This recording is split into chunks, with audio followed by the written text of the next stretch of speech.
নাগরিক হিসেবে আপনার ব্যক্তিগত তথ্য কতটা নিরাপদ? সরকারের কাছে থাকা আপনার তথ্য যে যার তার কাছে চলে যায়নি এর কি নিশ্চয়তা? সরকারের গুরুত্বপূর্ণ দায়িত্বে থাকাদের তথ্যও কি নিরাপদ? আখলাকুস সাফার রিপোর্টে দেখুন এসবের উত্তর মেলে কিনা। হজ করেছি, ব্যাংকে কি করে টাকা জমাই বলেন? ইউসিবি তাকওয়া, পরিপূর্ণ ইসলামিক পন্থায় পরিচালিত ব্যাংকিং। এমন ঘটনায় কারা জড়িত বা নেপথ্যে কারা, এসব তদন্তে ফোন নম্বর বা ক্লু নিয়ে নাগরিকের তথ্য বের করার এখতিয়ার শুধুমাত্র গোয়েন্দা সংস্থা ও আইনশৃঙ্খলা বাহিনীর, তাও আবার উচ্চ পর্যায়ের অনুমতি সাপেক্ষে। নাগরিকের এমন স্পর্শকাতর তথ্যের এক্সেস কি যার তার কাছে থাকতে পারে? যদি নাই হয়, তাহলে সামাজিক মাধ্যমে এসব বিজ্ঞাপনের কি মানে?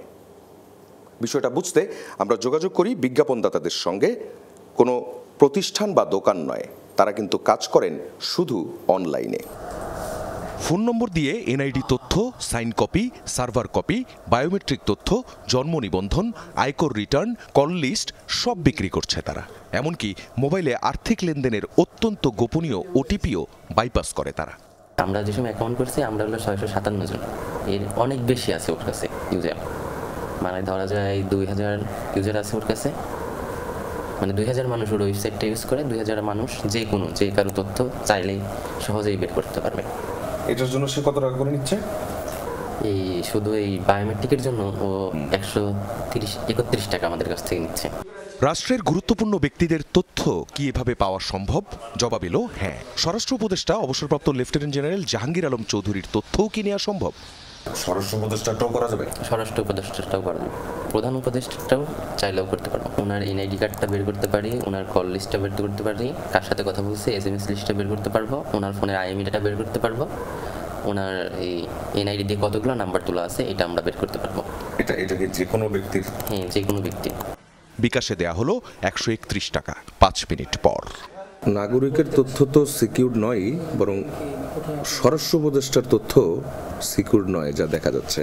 এনআইডি নাম্বার আছে, নাম আছে, জন্ম তারিখ আছে, পিতামাতার নাম, স্ত্রীর নাম, জন্মস্থান, তার বর্তমান ঠিকানা, স্থায়ী ঠিকানা, মানে একটা জাতীয় পরিচয়পত্রের কার্ডে যা থাকে সবকিছু আছে। উপদেষ্টা কার কার সাথে ফোনে কথা বলেছেন তাও কি জানা সম্ভব? 1200 টাকা খরচের বিনিময়ে তাও পাওয়া গেল। নম্বর, কল ডিউরেশন, আইপি, আইএমইআই, এমনকি যেখান থেকে ফোন এসেছে বা গিয়েছে সে ঠিকানা সহ। মানে এগুলো সব করা হয়েছে এখানে? এখান থেকে করা হয়েছে। কতজনের? 17 জনের।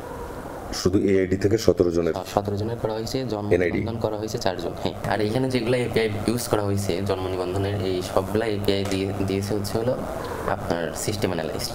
এই মূল ওয়েবসাইটটা অপারেট করতেছে একজন ব্যক্তি, কিন্তু ওর সাথে আবার সরকারের যত সিস্টেম অ্যানালাইস্ট বা কর্মকর্তা আছে ওর সাথে কানেক্ট আছে। দরজার তালা অক্ষত, অথচ চুরি হয়ে গেছে সব, এমনকি বিক্রিও হয়ে গেছে। প্রশ্নটা হলো, এসব তথ্য কিনে কি করে মানুষ? সবচেয়ে বেশি করা হয় ব্ল্যাকমেইল। ধরুন আপনার নম্বর ব্যবহার করে এমন কোনো অপরাধ করা হলো যার সম্পর্কে আপনি কিছুই জানেন না, অথচ দাঁড়াতে হবে বিচারের কাঠগড়ায়। 6 বছর ধরে নাগরিকের তথ্যের এমন যাচ্ছে তাই অবস্থা। আখলাকুস সাফা, যমুনা নিউজ, ঢাকা।